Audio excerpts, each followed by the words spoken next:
Some of you guys asked for a Justice League the Snyder Cut video, so today's the day of days, so let's get this party started. Hello heroes and villains, welcome to Multiverse. So today we will talk a bit about the Justice League the Snyder Cut, and I'll try to reproduce a few of the looks from what I assume would be what the characters would look like. There's a few posters out there. I'll do some are fan made, like I remember some of them used the Martian Manhunter, but the Martian Manhunter from the Supergirl TV show. So we'll see what we can do with the information we have to try to recreate some nice Snyder Cut costumes. Actually, before I get started, full disclosure, I'm not a fan of the Zack Snyder DC Universe. Sadly, I didn't enjoy those movies. Actually, I pretty much hated some of them, like Man of Steel. What I think about those movies doesn't really matter. One thing that's been happening for quite some times in Hollywood. Hollywood has been pretty much anti-consumer for quite some times. They seem to have this motto nowadays that the fans are always wrong. So when fans started asking for a Snyder Cut, we had a lot of people that were very, let's say, dishonest about the whole thing. A lot of them were saying that the Snyder Cut doesn't exist. A lot of them were playing semantics. Obviously, there wasn't a fully finished with special effect and all that cut, but there was a Snyder Cut that had been presented to producers. So usually when people were asking, give us a Snyder Cut, that is the cut that people were talking about. But a lot of people would play semantics and were very, let's say, dishonest, claiming that the Snyder Cut did not exist. And obviously, I have to admit, seeing the attitude in Hollywood that the fans are always wrong, when people starting asking for a Snyder Cut of the Justice League movie, it seemed obvious to a lot of people that it would never happen. Basically, it would be an admission from Warner Brothers that they made a mistake, that when they invested millions to reshoot Justice League and make what pretty much was the Whedon cut, it would have been an admission of failure. So there was no way in Hades that the Snyder Cut would ever see the light of day. But the fans asked for the Snyder Cut, and someone at AT&T heard their calls and decided to say, yes, let us give the fan what they want, which is very rare nowadays. Nowadays, movie producers not only don't try to give the fans what they want, they go out of their ways to give the fans the opposite of what they want. The Last Jedi would probably be the best example of that. They actively gave the fans the opposite of everything they were asking for. So getting the Snyder Cut, so whether you like the Snyder Universe or not, this is a big victory for the fans. The fans have been asking for the Snyder Cut. Someone heard them and decided to give them what they were asking for. For once, they decided to give the fans what they were asking for, as opposed to going out of their ways to give them either the opposite or just not give them what they were asking for. So again, whether you are a Zack Snyder fan or not, this is a huge victory for fandom, and let us hope that it is the first step towards giving fans what they want, as opposed to going out of their ways to basically piss off the fans. So let us start with our friend Superman. Way back when we had seen pictures, I think Andrew Cavill himself had posted some of those pictures of Superman in a black suit. Basically, when Superman would come back from the dead, he would be wearing a black suit for a while and then go back to his classic Superman costume, or at least classic Man of Steel costume, I guess. And this is not exactly it. For the cape, I'll show you another version for the cape. But here we have a nice, the Superman costume looks awesome, and in black, it looks even better. We had a similar black costume in the comics at some point, when there was around the time of Rebirth, I think. There was the New 52 Superman that had a New 52 costume, and we had the classic Superman who somehow had a black costume and a beard. I wonder if that black version of Superman is what inspired the Superman from the Snyder universe. But in black with the white emblem, holy crap, this look awesome. I kept the red cape to give it a bit of contrast, but I presume in the movie it would be more like something like this. From some of the images we saw, even the cape, it seems, will be black. Although I kept the white S emblem, hopefully they'll keep that to give the costume a bit more contrast. And obviously I'm using the Stalwart Defender chest and the Stalwart Defender pants, and even the boots for that matters. The belt, it's the Techno belt. And the cape, the red one I was using was the House of L 2019, or House of L 2018 actually. And this is just the Ausubel that you can get from the Watchtower, from our friend the Power Girl, or you can also buy the same cape from Steel, also in the Watchtower. For the emblem, I'm using the official BVS Superman emblem, so it's actually accurate in terms of as far as the emblem goes. Sadly, the BVS Superman emblem is no longer available in the game. It was only available for roughly 1 month. Basically, we had the BVS Superman emblem, the Batman emblem, and Wonder Woman emblem for about 1 month, around the time that the Batman vs Superman movie came out. And here we have the Batman. I will show maybe a different version in just a minute. But here I'm using the Stalwart Defender chest, pants, and boots again. For the belt, I'm using the DC Bombshell Harley Quinn belt. The gloves are the future Batman gloves. The cape is the Batwoman cape. And of course, the headpiece is the Dark Knight headpiece that you can purchase from the marketplace. The emblem obviously is the Batman BVS emblem, which again, sadly, is no longer available in the game. And the Swarming Bat Aura, yeah, you have to use it with a Batman character, you have no choice. The Swarming Bat Aura comes from the Halloween seasonal.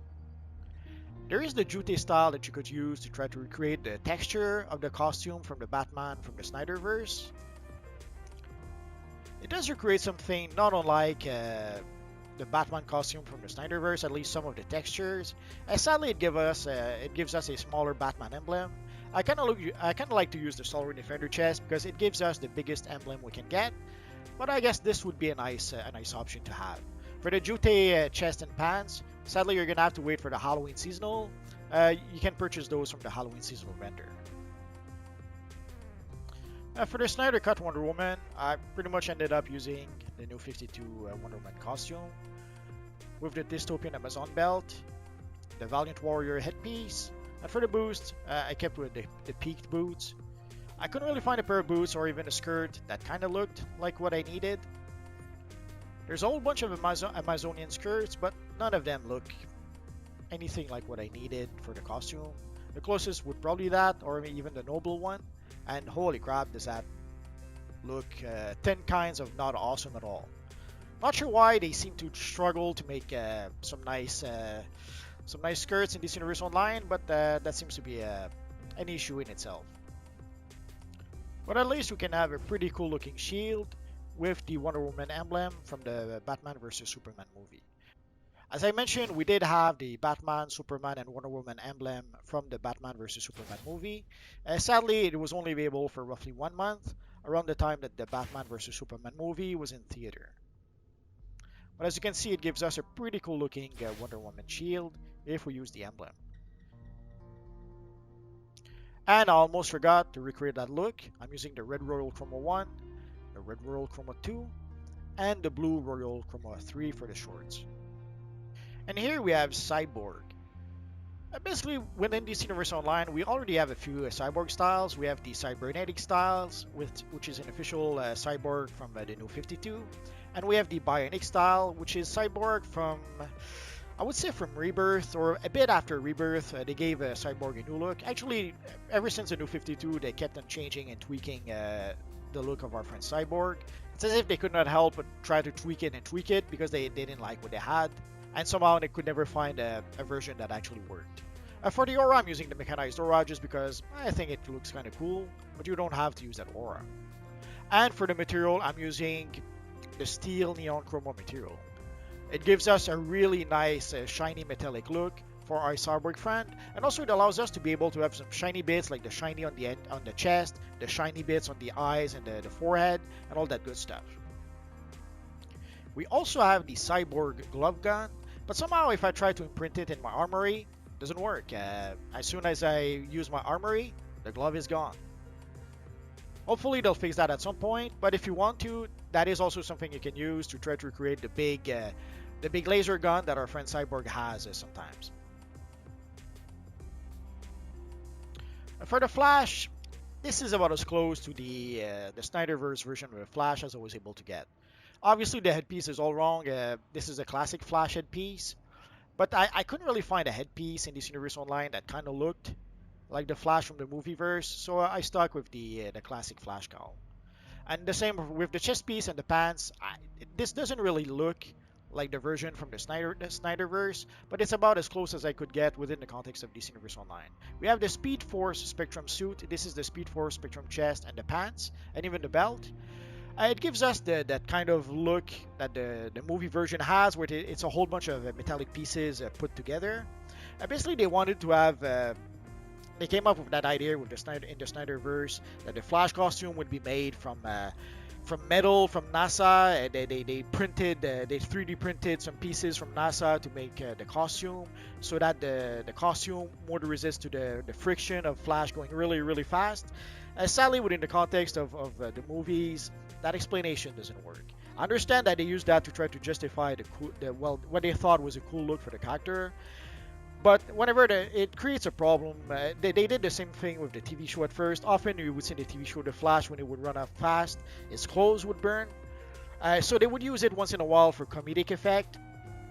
But at some point they stopped using it, because otherwise it would have meant that whenever it was a civilian clothes, they would always have to have him burn his clothes, and it just isn't practical from a storytelling point of view. And the same with the Flash from the movies. They gave him this costume because the friction technically would burn off his clothes, but we see him many times use his super speed without his costume, so it pretty much throws whatever explanation they have for the costume out of the window. That is part of the reason why I'm not a big fan of the Snyderverse. They try to have a more quote-unquote realistic approach, and they end up being as unrealistic as the classic version of the characters. And here we have our friend Aquaman. And the costume, in a lot of shots, the costume kind of looked like bronze. So I thought it would be a good idea to use the bronze material for that costume, and a bit of gold for like the belt buckle and the trident. For the chest piece, I'm using the 9th Tyrant. But I decided against that when it came to using the pants. For the pants, I'm just using the mirror pants. The trident in the back comes from the drowned pirate. In this case, the regular version or the enhanced version, doesn't matter. I covered it with the gold material. For the boots, I went with the Themyscirian battle suit. But there's any number of boots that would have done the trick. And the belt is the Son of Manta belt from our friend Aquaman. And of course, I had to use a bubble aura. I had to. Sadly, the one thing is that it gave our friend Aquaman a pretty bulky suit of armor, which is again a bit counterintuitive. The character is supposed to be underwater. Our armor underwater, not the best idea. But again, the guy has super strength, so I guess it doesn't really matter. But some sort of wetsuit kind of look probably would have made more sense for people living underwater. Having those bulky armors are a bit counterintuitive, but that's the kind of design they decided to go with. So the materials I went with the bronze and gold, but you don't have to use those. From some of the images we saw, the Aquaman costume was supposed to be sort of green with a bit of orange, or I guess gold, or maybe some bronze into it. But with the color timing, the whole thing pretty much comes off as grayish. So that's why I thought that it kind of looked like it was made out of bronze. So that's why I went with that with the materials. But if you decide not to go with the bronze version, which I would understand, you could recreate a pretty nice looking Aquaman without the materials. And apparently within the Snyder Cut, we will have our friend Green Lantern. The rumor is that it is actually going to be Ryan Reynolds as Green Lantern. I'll believe it when I see it. I find that hard to believe a bit, seeing how hard DC have been trying really hard to distance themselves from the Green Lantern movie with Ryan Reynolds. But there's been a change of management, and with AT&T, who now seems to be in charge, that is mainly why we have the Snyder Cut right now. AT&T pretty much decided to put their foot down and left Warner Brothers and DC no choice but to release the Snyder Cut. So it could be that they also decided to use the Ryan Reynolds Green Lantern. I guess we'll have to wait and see for that. This is not exactly the Ryan Reynolds Green Lantern, but it's within the context of DC Universe Online. Sometimes it can be challenging to reproduce certain looks, but it's close enough. It's more likely our classic version of Green Lantern, but it would work well within the context of the Snyderverse. It was a bit weird that they took the time to introduce the Green Lanterns in the Justice League movie, and then that never went anywhere. It just became a sort of an Easter egg. But we had a few scenes we had seen in various trailers that sort of suggested that Green Lantern would make an appearance towards the end of the movie. And now it would seem that with the Snyder Cut, we will see Green Lantern in the movie. So will it be Ryan Reynolds? I guess we'll have to wait and see. So for our friend Green Lantern, obviously I'm using the glowing chroma material. I'm using the enhanced version of the Green Lantern emblem. I'm using the slimline chest piece, the reverse slimline pants. I went with the nuclear boots. And for the gloves, I went with the Sinistro gloves. The character didn't really have gloves in the movie, but sadly I couldn't really find anything that worked well enough, so I went with the Sinistro glove. Obviously, the face mask is the half slimline face mask. And for the aura, I went with the green aura, but there's any number of green auras that could do the trick to recreate our friend Green Lantern. Another thing we've seen is the inclusion of the Martian Manhunter on some of the promotional artwork or some of the posters. It's hard to tell sometimes if it's just fan-made posters. Some of those fan-made posters are really, really awesome. Some of the guys out there did a really good job making posters for the Snyder Cut movie. And a lot of them have included our friend the Martian Manhunter. I haven't seen exactly the rumor myself that Martian Manhunter would be included in the film, but it would be fun if he was.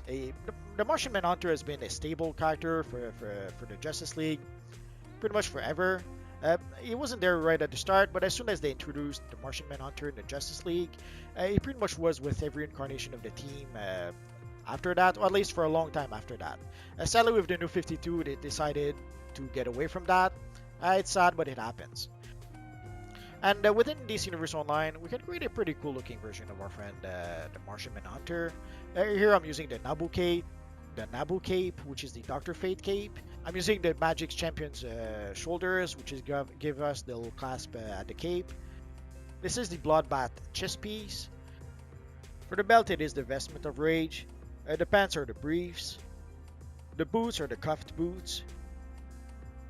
Not sure if he's going to look like that in the Snyder Cut, but it's what I saw in some of the sort of promo artwork. So we'll see. They were using either something similar to that or the Martian Manhunter costume straight from the Supergirl TV series. Obviously, it's not going to be the costume from the Supergirl TV series, so I went with the best option, which is this one here. So now all we can do is wait for the Snyder Cut to be released. From what I understand, it's not going to be one movie. The original plan for Justice League by Zack Snyder was to make two movies. We were supposed to get Justice League Part 1 and Justice League Part 2, and the whole thing would have made like a huge event or a huge movie. Sadly, what we got with Justice League was supposed to be only Part 1 of that story. But then again, it went through a whole bunch of editing nightmare, a lot of reshoot to the very, very last second. I'm pretty sure I mentioned that in my Justice League video. A lot of the effects, sadly, were under-rendered, obviously because they ran out of time. They reshot things to the very last minute, and by the time they had reshot that stuff, they just didn't have the time to be able to properly do the post-production. There were also rumors about some of the executives who didn't want to push back the release of the movie, wanted to release it right there and then because it would have affected their bonus. I'm not sure how much truth there is to that, but knowing how production works, I wouldn't be surprised by that at all. But in the end result speaks for itself. A lot of the effects were under-rendered, especially Steppenwolf. Steppenwolf was criminally under-rendered. It reminded me, I mentioned it at the time, it reminded me of the Scorpion King from the second movie, the second Mummy movie. With the Scorpion King, basically there's a whole pass of rendering that they just didn't have the time to do, so they released the movie as it was, and we saw the result. That's why The Rock in his Scorpion King persona looked really fake and really CGI because they were missing one final pass of rendering to be able to make the whole thing look at least better, if not more realistic. And our friend Steppenwolf had the very same issue. Not just Steppenwolf, there's a whole bunch of effects there's the infamous Superman mustache effect that everyone complained about, and I can't blame them. It was a bit distracting. So I really wasn't a fan of the Justice League movie the way it was released, but I wasn't a fan of the Zack Snyder universe either, so I didn't really have much hopes up at the time. But again, whether you like the Zack Snyder DC universe or not, this is a huge victory for the fans. The fans have spoken, and at least for once in a long time, the producers have heard the fan calls. Originally, they were planning to release Justice League in two parts, part 1 and part 2, but for the Snyder Cut, from what I understand, it's going to be 4 episodes, and it's going to be for their streaming service, HBO Max. So at this point, all we can really do is wait for the Snyder Cut to be released, and we'll see if if it is an improvement on the Whedon Cut. Hopefully, it will be a pleasant surprise, and it will be an improvement. I guess we'll have to wait and see. If you have any questions, feel free to ask so in the comment section down below, and I'll see what I can do about answering your questions. I have roughly 2,000 videos about this universe online at this point, so if I don't answer your question right away, just search in my videos. Odds are I already made a video that answered your question. And that's going to be pretty much it for now, guys. So as always, thank you for watching, and I will see you guys next time. Bye-bye. Just for the fun of it, just a sneak peek at what could be my next video, or at least an upcoming video. Why give you only one hint? Let's give you another sneak peek.